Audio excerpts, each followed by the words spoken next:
What's up, gentlemen? This is Rising Phoenix Podcast, a podcast about how to rise up after your divorce. I'm your host, divorce coach Michael Rhodes.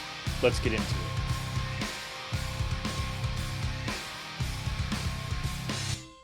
Hello and welcome to the show. This is episode 113. I chuckle because that's a lot.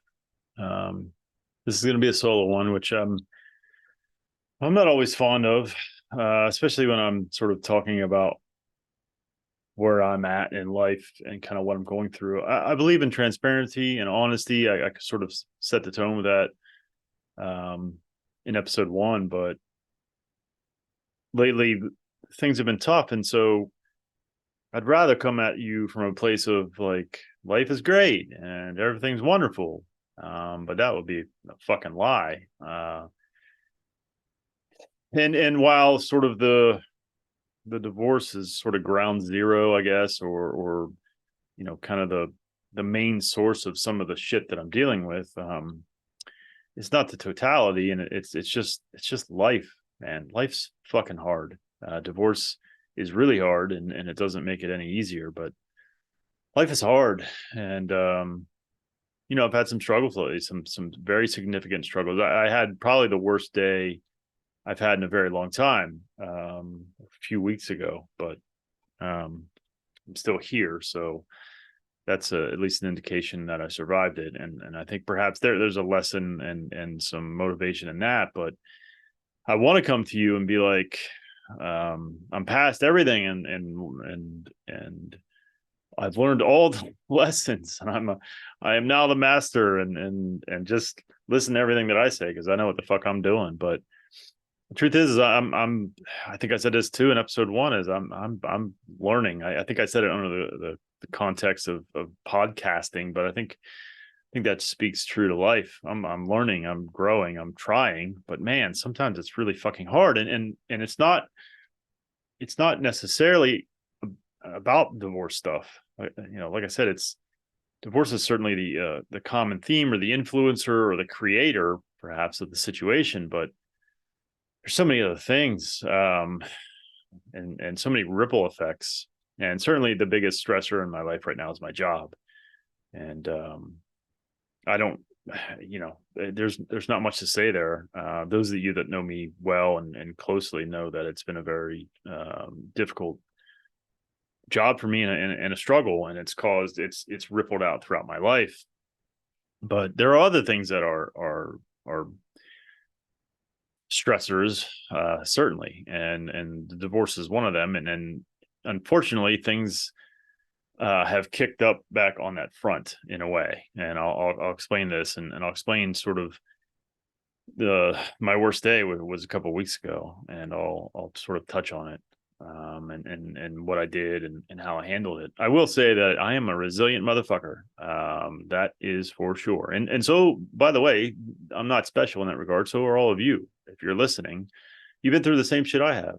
Our stories are all very similar, obviously not identical, but they're very similar. And if you're listening, then you're a survivor as well. But despite that, you know, bad days are going to come.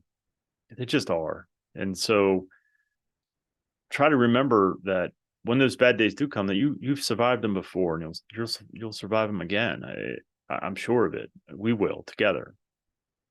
And while doing these solo episodes is not very fucking comfortable sometimes, a lot of times, unless I have a specific topic, I gotta do it. I feel compelled, but it's not easy. If I'm being honest, sometimes I'm like, I don't want to fucking do this anymore.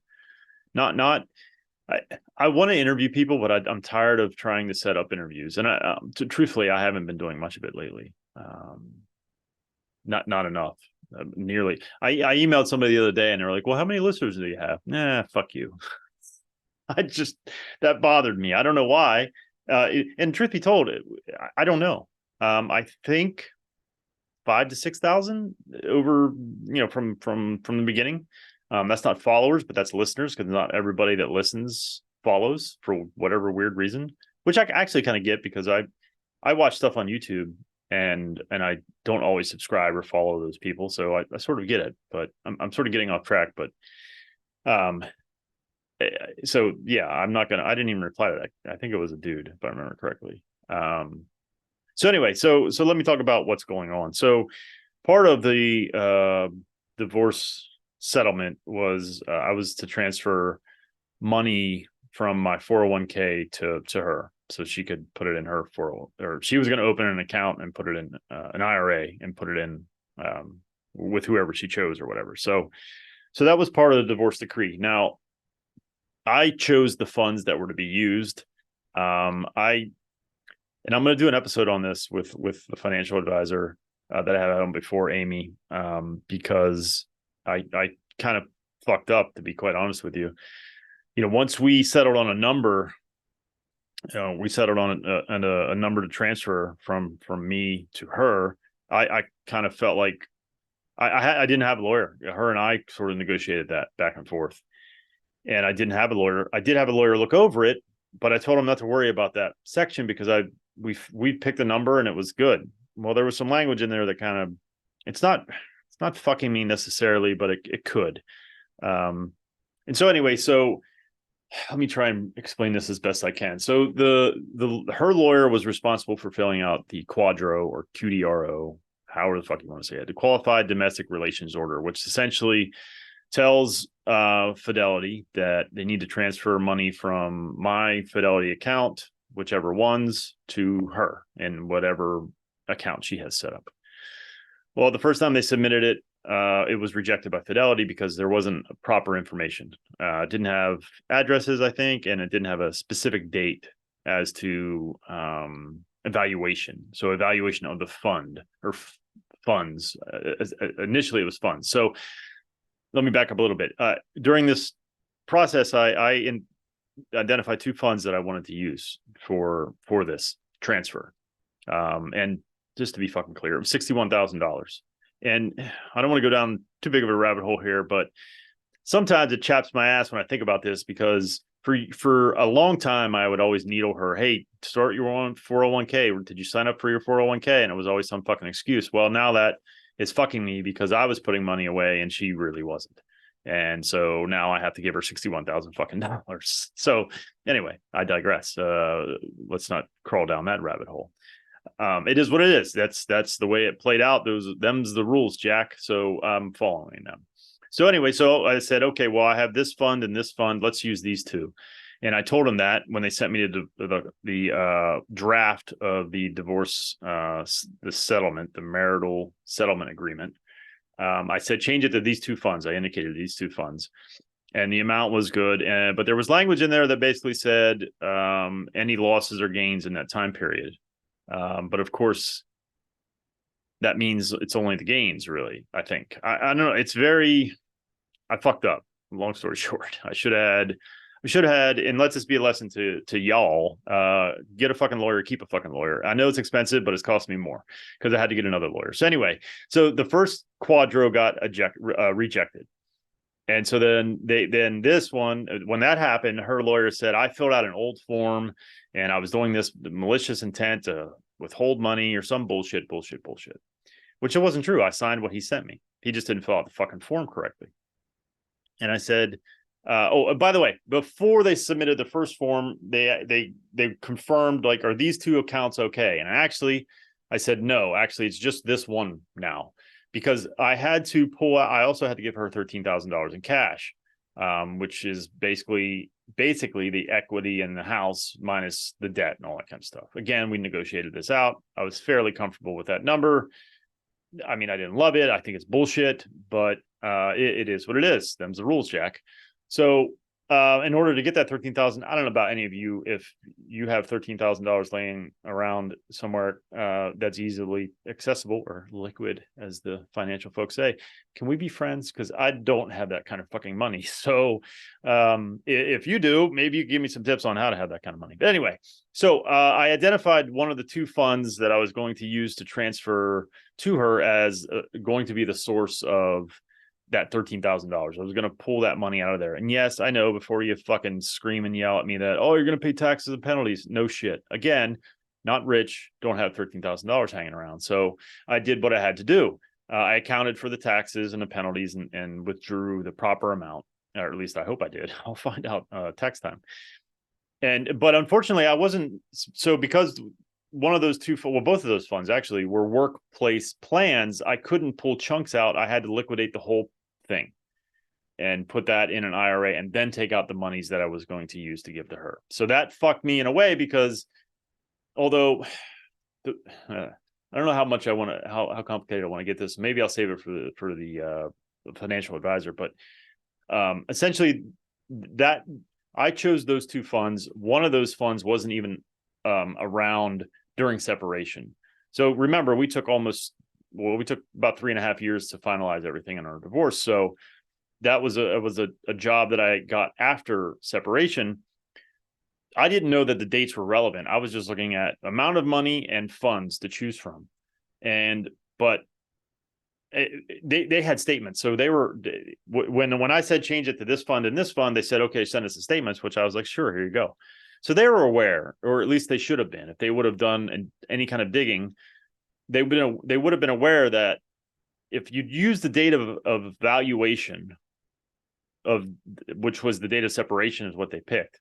And by the way, if you are listening, Melissa, you filed on your fucking daughter's birthday, and I know you're trying to retroactively change that shit with different paperwork, but I had the originals. So they tried to use the date of, or they did use the date of separation, which was in July of 2019. That second fund that I chose wasn't even around in July of 2019. I didn't know that that was a factor. I was looking again at where can I get money to pay this? That's all I was looking at. And so even I knew that the $13,000 coming out of that fund, I still was going to have enough married with the other fund. And I know this all sounds probably fucking complicated, but I'm not trying to make it complicated. I knew it was going to have enough. So I wasn't particularly worried. So anyway, when they went to fill out the first one, they were like, I guess they reached out to Fidelity and said, hey, you don't have any funds in this account. I said, yeah, that's fine. Just use this one. And they said, well, you need to send a statement because the last statement, there isn't enough money in there. I said, no problem. Here, happy to send you a statement. And of course, because there is enough money in there, fortunately, the fund grew. So then they submitted the form. It got rejected because they didn't have enough info. And then they submitted another form, and that one got rejected because they used the date of separation as the date of valuation. On that date, there wasn't enough money in that fund. Now there is, but back then there wasn't. I didn't know any of this shit was relevant. Spoiler alert, I'm not a fucking lawyer.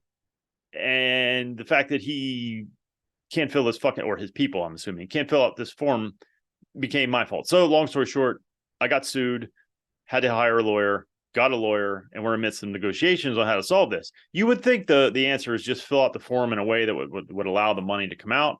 But now they're saying they want the entire fund, which I'm not going to get into the details of that, but that's where we're at. And I'm trying to figure out if that's how I'm going to handle it. But it's been very, very stressful. And initially I was very, very angry. And here's the kicker. We were getting along, her and I, pretty well. We actually had dinner together as a family. So a bit of a long story, maybe, but probably not that long that I can tell it. My youngest daughter's hamster died, and they live in an apartment. And I thought, well, what are they going to do with that dead hamster? And I messaged her and said, hey, if she wants to bury it here, she can. She said, okay, I'm sure she will. And she did. And then there was plans to come over on her weekend, and we were going to bury the hamster. And it was a Friday night, and the girls come here after school every day. So she always has to pick them up, which is awesome. Not because I think it's an inconvenience for her. It's just that I get to see my girls every day when I'm not traveling for work. So she, I'm like, yeah, okay, whatever, what time? And she tells me a time. I'm like, okay. So I decide that I'm going to figure out how to feed myself and see if maybe the girls want something. But I certainly wasn't worried about her. I figured we would just eat, and then she'd come over and bring the hamster, and then we'd bury it, and then they would leave. Well, when I went out to run some errands or do some shopping, right before getting something to eat, I got a text from my oldest daughter that, hey, mom wants to know if it's cool if she brings a pizza. And I thought, well, yeah, sure, whatever. So we literally sat down in my dining room, a dining room we used to sit in many times as a family, and we had dinner again as a family, and we were friendly. We were being friendly after that period, not to that point. Nothing, not reconciliation, just friendly. And it was kind of nice. It did challenge me. Feelings did crop up, but nothing debilitating, nothing overwhelming, nothing that I couldn't recognize and put in my filing cabinet, so to speak. Like, oh, that feeling is nostalgia or whatever. Based on all the work that I've done, I'm able to sort of look at all these things and go, well, what am I really feeling? What is this? What do I do with this? How do I interpret this? Do the work. That's what I was doing. And so I wasn't missing her in some kind of abnormal way. I still miss her from time to time. And by the way, people wonder this all the time, or say this all the time, or I hear this all the time. Do you think will I love her forever? Will I always miss her? I think the answer is yes, to certain degrees, and I think much like life in general, it's a roller coaster, and thus the intensity of your missing them will change with time. I don't think that changes with getting yourself in a new relationship. In fact, I'm sure of it. And I won't go into details, but I can tell you that I've talked to people that have been separated or divorced for a very long time with a new spouse, but still have on occasion these feelings, because they don't just go away. And I don't know about the other side that makes the decision, but I am sure the people that get left, we for whatever reason, and it's very strange to me, and I want to interview somebody about this. I find it very weird that we are, as humans, we're negatively biased. We're always looking at the negative, and that's what kept us, alive for as long as we've been able to survive as humans. But boy, when we go through a divorce, separation, breakup, and we're the ones that were left, we don't see the negative in that other person, and it baffles me as to why. I wish I could answer that question. So I mean, I'd really like to have somebody on that could speak to it, but.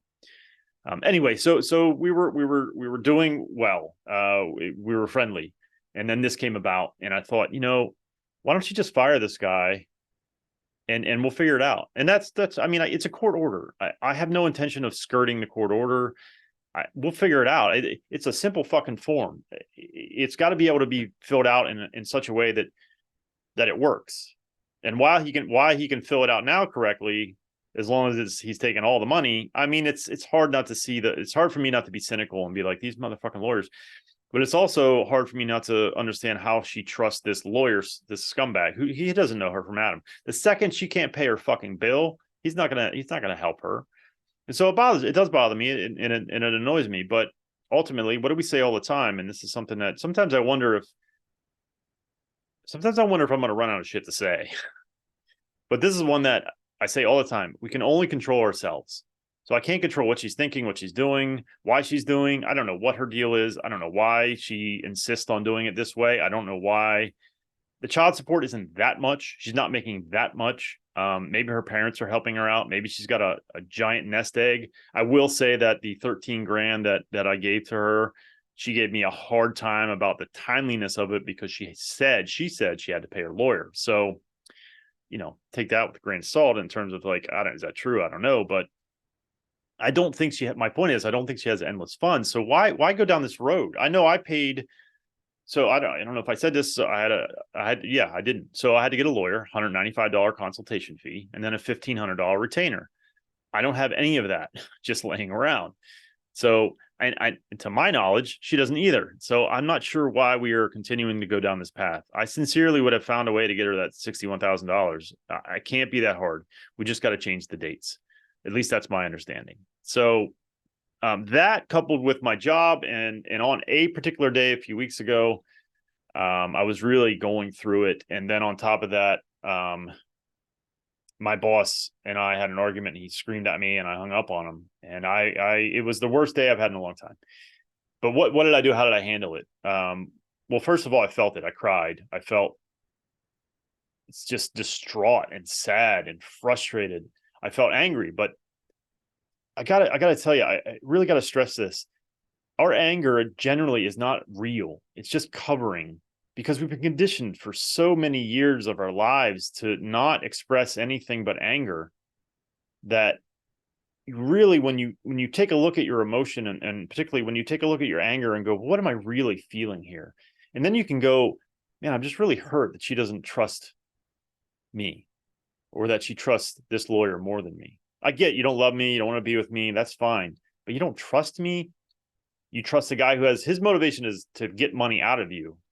You trust that guy more. That made me angry. But what it was really about was hurt. She hurt me. Now, when I can drill down on that feeling, I can, they say name it to tame it, right? I can acknowledge it. That's my feeling. It's actually that I'm hurt. It's really hurtful that she would do this. Why wouldn't she believe me? Why didn't she trust me?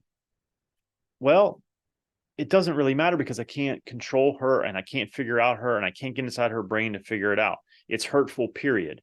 And then you can feel that hurt, and then you can get over it. When you stay angry, you can't, there is no movement. There's just anger. There's just rumination and anger and being bitter and pissed off, and just, it clouds everything else in your life. I am keenly aware that the other path, the path that I take, is harder in some ways. It's really hard to really look at your pains and acknowledge them and feel them, and because there's nothing you can do about those either. But with anger, you can just continue to be angry, and that's your action. I'm mad, right? You're being mad, but you don't actually solve anything, because you don't actually get to the root of the problem. Getting to the root of the problem allows you to deal with it in a way that can allow you to move on and go, yep, that was very, very hurtful. And I don't know why she would do that, but it fucking hurts. Versus that fucking bitch, she's fucking worthless, blah, blah, blah, blah. I'm angry, and angry. That nothing good comes of that. And the danger is that can spill out to other areas of your life. And that's probably why my boss and I had an argument. Now, luckily, I had enough sense to hold a boundary, because I'm a grown man and you are not going to scream at me. So I held my boundary and I hung up on that motherfucker. We're fine now. He's going through some shit too, not a divorce. It's some other stuff. But because I was able to deal with the pain as it was, and not, I mean, I turned it to anger for a little bit. I'm not perfect, man. I have bad thoughts, but I'm really good at catching them. I have anger, but I'm really good at dissecting it and figuring out what it really is. And unless it's a really a fight situation where I'm fighting for my life, then it's not a true emotion. But I called people, I cried, I journaled, I did a meditation, I took walks, I did all the fucking things, and I was fine. My bad day did not become bad days. And I'm not saying that means I have all the answers. I don't have the fucking answers, man. Maybe I'm repeating myself, because I tend to do that. But in episode 1, I said, I don't know what the fuck I'm doing. I said that under the context of podcasting, but in life in general, I don't know what the fuck I'm doing, man. I'm doing my best. I think I've come up with some things that help. I think I'm better than some folks that stay stuck in either being bitter, pissed off, and angry, or just longing and missing and idolizing this person that left you. I don't do those things, but I do have bad days. I do have emotions. I have feelings.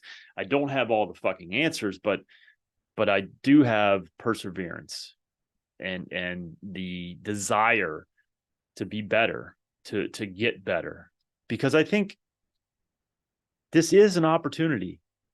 If we don't learn how to deal with these emotions, and that doesn't mean control them, it means manage them in a way that becomes, you can process them, you can make them palatable and deal with them, and then move on from them, so that you don't have a bad life. You're still going to have bad moments, man. You're still going to have bad days sometimes. But if you do some work, those days don't turn into weeks, to months, to years, to life. But it's not easy. It's hard. And sometimes I wonder, if I'm being honest, how many men out there have the appetite. And I say this, I do this shit all the time. Adam pointed this out to me. And I downloaded all the footage off my camera. I got to combine I'm going to start editing soon-ish, someday, all the road trip footage. But Adam pointed this out to me. It was my stop in Tennessee. Dude, you're always trying to justify who you are and what you do, and you don't need to. But that's just who I am. So I'm not perfect. I'm coming from a place of genuineness. At least I'm trying to. And sometimes I think that being that way, being vulnerable, being open, is not going to attract other men. And I don't mean a fucking gay way. You know what I'm saying? I don't know how many my point was, I don't think I'm special, but I don't know how many men out there have the appetite that I do. There are some. Obviously, if you're listening, I think you're a little bit in that realm. But how do I find those men that are trying to? I'm thinking out loud and asking out loud. Maybe I'm asking you out there. How do I find men that have the same appetite for growth that I do? How many men out there are more interested in trying to be and do better with our emotions and our feelings rather than trying to get into the next relationship to feel validated? How many men out there are able to hold off on external validation to do work on themselves? And I don't know. And I'm not saying this because, again, here I am qualifying myself, because I'm not rich and famous via coaching in this podcast. I'm saying this because I don't see it. I don't see it. I've been fortunate to have, I think it's 12 different men sign up for my program, and it's been great, but it's been 4 or 5 months since I've had any interest. I've had some people that have shown interest and then they don't show up for their call that they book, or it's very obvious once they do jump on a call that just want to talk with me, which is in some ways, I mean, obviously I find it kind of weird because who the fuck am I? But I also think, man, how sad. Like, I think us men, I think we're so and I was looking at this the other day. What I was going to say is, I think we're so goddamn lonely. And we're so uncomfortable with being uncomfortable that we would rather avoid it. And what do I mean by that? So if you reach out to me and you want to talk to me, obviously we're on the same wavelength. You've been through what I've been through, and we can talk about that. And it's clear and obvious to you. I'm not going to judge you if you cry to me, or if you bitch about your ex and what happened and all this. We get it. I get it. We're simpatico, right? And so that's sort of an easy one. But to sign up for a meetup and go hiking with a group of people, I think us men are much more comfortable with just staying inside, sitting in our feelings, trying to figure them out, thinking ourselves to death, ruminating, rather than putting ourselves out there, rather than feeling the pain, rather than dealing with it, and then try and go and deal with the loneliness in another way as well. It's sort of the same thing where we don't want to face our pain. We don't want to face our loneliness, because if we face our loneliness, I mean, face it, I should say, we don't want to do anything about it, because if we do anything about it and then we get rejected, it really fucking hurts. Like, let's say you decide, all right, fuck it, I'm going to meet up and I'm going to sign up for a hike, for a hiking group, and you go out to that hiking group and you get weird vibes, or you get rejected in some kind of weird way, or you make a joke and nobody laughs or whatever, you're going to feel like shit. It's gonna compound, and maybe that's what's preventing us men from doing these types of things. I don't know. I don't know what the answers are. Again, I don't know what the fuck I'm doing, man. I'm really trying to help, but I just, sometimes I don't feel like I can fucking help myself, and other times I feel like I don't know if there are enough men out there that want help. And I really mean that. I don't, and it's, again, I'm not saying it for any other reason than it's what I think I see, and maybe I'm wrong. Maybe I don't know how many of you, I mean, obviously there's more than 1,000 that follow, although how many of you actually listen? I follow some podcasts that I haven't listened to in quite a long time. So average listeners, I don't know how many of you there are. I was going to make this point. Sorry, I got off track, talking about, like, when I look at the stats, and I was looking at them the other day, and I try not to do this, because at the end of the day, I just want to express myself and hope that I connect with people. And if there are some episodes that don't ring true to people, or a lot of people, I don't know that I give a shit, because it rang true to me. Like setting a budget is one of the lower listens that I have, and I don't understand why. I'm really fucking bad at it. I need to go listen to that episode again and try and figure it out, because it is important to be able to do that. But that's a low listened to episode. But I'm going to have her on again, I'm pretty sure, because she's the one who is helping me a little bit with what I'm going through now. She's a financial person, and hopefully she can speak to some of these legalese languages. She's not a lawyer, but she is a divorce financial analyst and CPA and all that good shit. And so I'm definitely going to have her back on, but you know, I'll take any kind of knowledge I can get, but I don't look at episodes and go, you know, oh, I shouldn't do this one again, or I shouldn't do that one. I'm going to do what interests me. So, but I'm not sure what my fucking point was. I think I got lost in my own thoughts, but I think my point was, I was looking at the stats and I noticed one thing that stood out. Some solo episodes aren't well listened to, and I understand that. I don't think that's why. Some are. So I don't think that's why I don't like solo episodes. I don't know why. It sometimes makes me very uncomfortable. I'd rather interview somebody. I'd rather give you knowledge from an expert. I'm just a dude in his fucking basement in Pennsylvania. I don't know if I don't know. Anyway, but I did notice that one of the more listened to. Clearly, I was not a good English student. One of the more listened to episodes recently was my solo one, where I just mentioned loneliness. It's just in the title. I think it's updates and loneliness or something like that.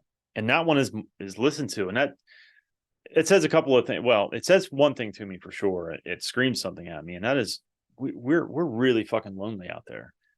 And I am too sometimes. You know, I went from having a full house of family, and tonight's Thursday night. I don't have a family. No one's here. 3 cats. Yes, I got cats. People ask me, I thought you'd be a dog guy. I love dogs too. I used to have one. I mean, I've had many over the years, but unfortunately, with the travel that I do, having a dog just wouldn't be fair to the dog.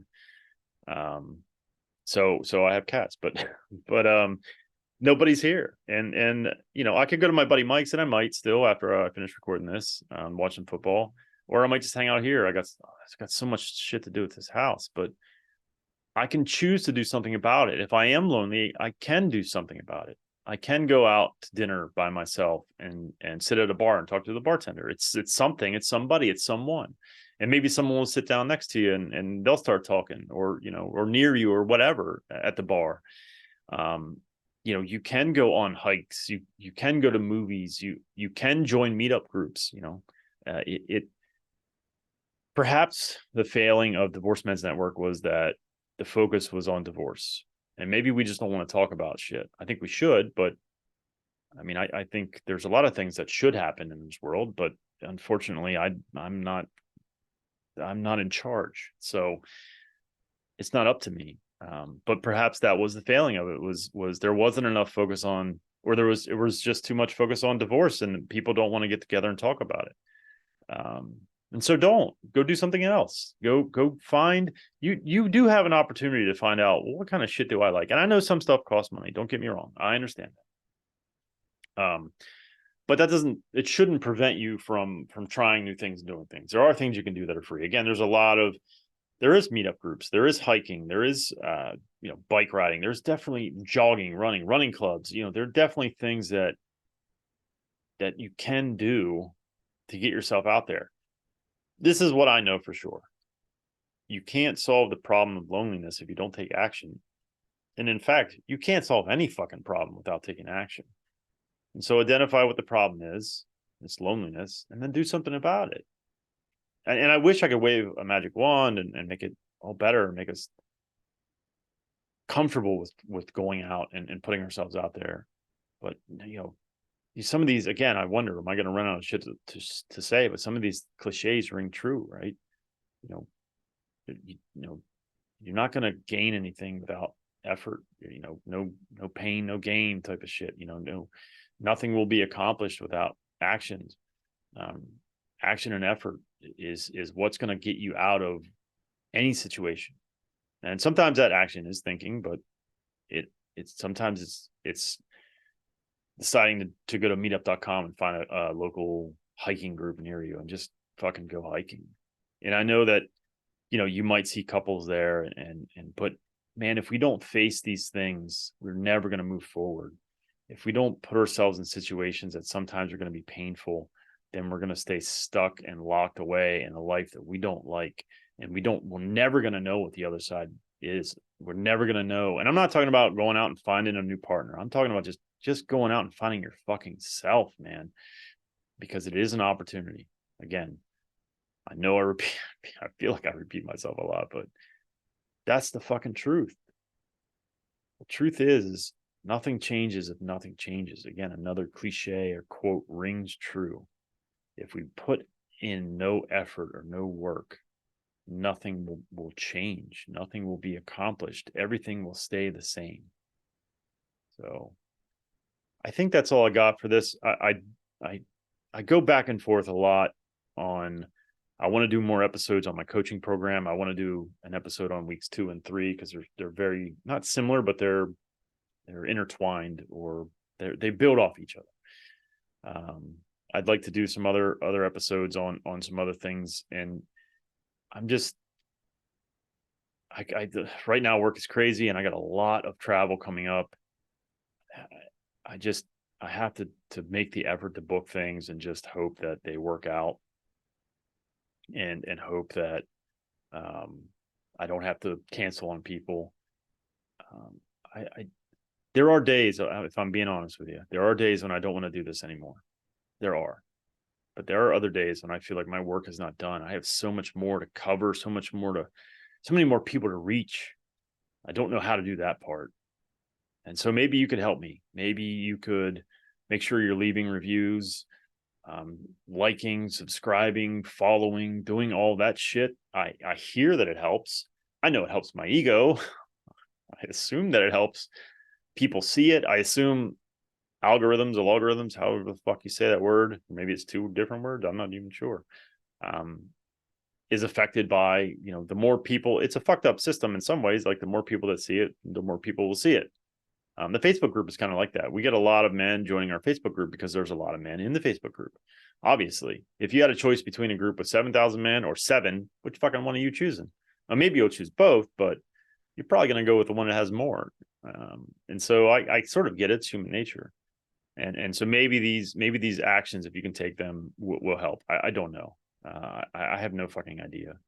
I know that longevity is a part of success.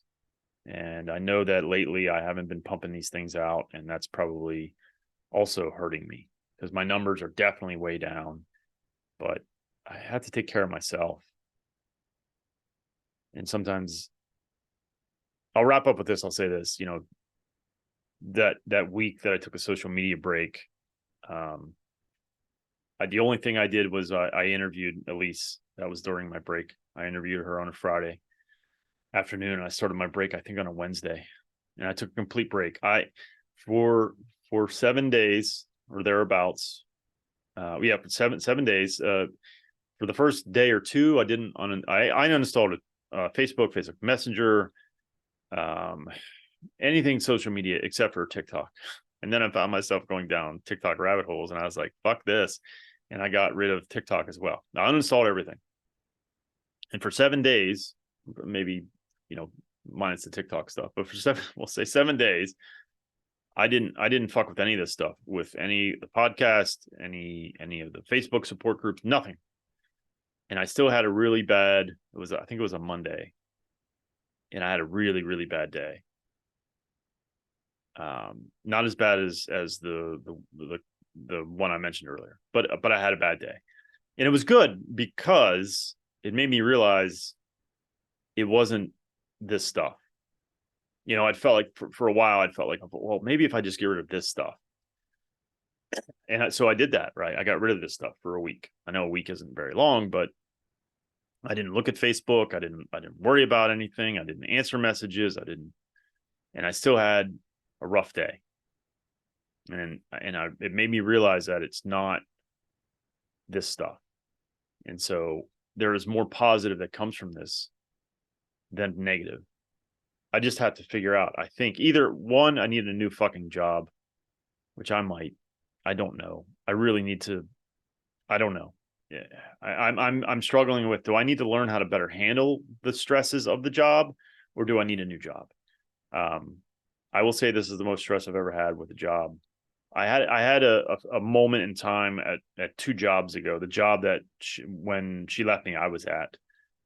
I had moments of very, very stressful moments, but I also had my family intact, and I also wasn't trying to do all these things and cooking and cleaning and poorly, by the way, not the cooking. I'm not a bad cook, but the cleaning, taking care of the kids, I think I do pretty well at that. But all those other stresses, you know, and I can't get rid of those, right? But I could get rid of this stuff. And then also looking at it and thinking, well, is it really helping? And I promise you that's not for you to reach out and say it is. I know that it helps, but there's a part of me going, how many is it helping? Is the juice worth the squeeze? Is all the stuff that I'm doing really making an effort or making a difference? And don't get me wrong, I think it has. I'm very proud of what I've been able to do here. Although, I mean, in the grand scheme of things, I know some of you are going to yell at me. I'm a fucking nobody. I mean, you look at the numbers. You go to the YouTube. I mean, I know YouTube's hasn't even been out a year. I don't do any advertisements. I did do an advertisement for my coaching program on Facebook, and I got 0 out of it. But I don't do any big advertising. I'm not rich. I'm not famous. So in some ways, you know, I mean, the podcast numbers are decent, I guess. But it's not paying any bills. In fact, it's costing me money, to be quite honest with you. Because of my, I said I was going to wrap up. I fucking lied. I will here in a minute. I promise. Because of my sort of pulling back, my numbers have nosedived. You know, I went from around 4,000 downloads a month to about 2,000. My understanding is, for the most part, you need about 10,000 a month to get any kind of sponsorships. So I wasn't even to half of that. And so I guess my point is, and I never really expected to, I don't know what I expected from this, just to help, honestly. That's all I wanted to do, was trying to provide a resource and just help. But I guess maybe there was a part of me that hoped, I mean, I wasn't putting all my eggs in this basket. I wasn't thinking like, oh, I'm going to start a podcast and that'll be my job. I don't think I've ever had that thought. But at least I was hoping. I don't know. What I was hoping. I don't know. But I know that sometimes I wonder if it's all worth it. And I think I probably said this before, and I probably sound like I'm whining, but I'm really not. I'm just trying to be honest with you and say, sometimes I look at this and I go, I don't know, man. Am I really? Am I making a difference? I think I am. Is it enough of a difference to keep doing? I don't know. I don't have the intention of quitting, and I promise you this isn't. I mean, I think about it, but I don't. This is not some like, please tell me that you want me to keep doing. I promise you, it's not that. I mean, I've said this many times. You want to reach out and say nice things, that's awesome. I appreciate it, but I don't. They make me uncomfortable anyway. But I mean, I do like them, but it does make me uncomfortable. But that's not why I'm doing this. I'm just trying to be honest and say I don't know if I. You know, there's a whole cliche. Well, if I help just one person, yeah, absolutely, yeah, anybody. If I could save one life, that's awesome. But how is the juice worth the squeeze? And I'm not saying one life isn't enough, but I'm not sure that I'm saving any lives. I mean, I know people. Sometimes people say that, and I really wish you wouldn't, unless it's absolutely true. Unless you had a fucking gun in your mouth, and then you put on this episode or any episode, not this one, maybe, but any episode, and you found some hope, then that's true. If I just helped you through it, that's awesome too, but that's not saving your life. And so I don't know that I'm saving lives. And again, I'm not looking for that confirmation. I'm really not. Although, you know, I mean, maybe if I got that more often, maybe. Again, I'm not asking for it though. I don't know what my fucking point is. I should probably just wrap up, because I feel like at this point I'm fucking rambling.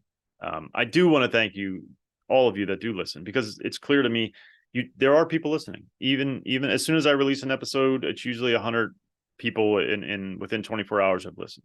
That's nothing compared to somebody rich and famous, but that's still 100 fucking people. If I had 100 people at my house, that'd be a big fucking party. So I appreciate it. I do wholeheartedly. I'm not sure if any of you are going to make it to the end of this one, because I feel like I'm whining and ranting, but I think it's good and healthy to do so. But I do expect, there are times when I release these things and I expect all of my followers to just disappear. People are just like, fuck this guy. I don't, and I don't think it's, I mean, sometimes Scott gets on my ass about, not on my ass, but he'll, essentially tell me, I got to believe in myself more. I'm paraphrasing, but it's not that I don't know that I don't believe in myself. I believe that I'm a fairly intelligent fellow. I believe that I work hard mostly. I believe that I'm an okay father. I don't think I'm a bad person, but I do sometimes go, who the fuck am I? Why has anybody listened to me? And I guess the answer is because I'm living through it, and I'm putting myself out there in hopes that maybe you guys, maybe you'll hear it and it'll make you feel less alone and hopeful. Because despite all the shit that I've been going through, and despite the divorce, and despite the harsh shit and the shitty childhood, I'm still here. I'm still alive. I'm still breathing. And unfortunately, we all know that not everybody can say that. And so perhaps I'm offering more than I think. I don't know. So anyway, I think that's it. I'm appreciative of all of you sincerely. I hope that I can continue this in a way that continues to help. I hope that I can get back on track with interviewing. I do intend to get back on track with doing episodes about my coaching program, because I do think it's a good program. It's not going to fix you, and it's not going to make your life perfect, lollipops and fucking rainbows, but it will help you and give you tools and people surrounding you to help you. So as much as I wasn't intending that to be sort of a sales pitch or whatever, if you're interested, hit me up. There's two ways, or as many ways, but Rising Phoenix Podcast 2020 at Gmail, or Rising Phoenix Divorce Coach at Gmail. So I would love to help you, and I would love to get you involved and get you around guys that are going through or have gone through the same things you are, and to guarantee that you're going to come out the other side of this shit show better than before. That's it. That's all I got. Take care of yourselves and take care of each other. Much love.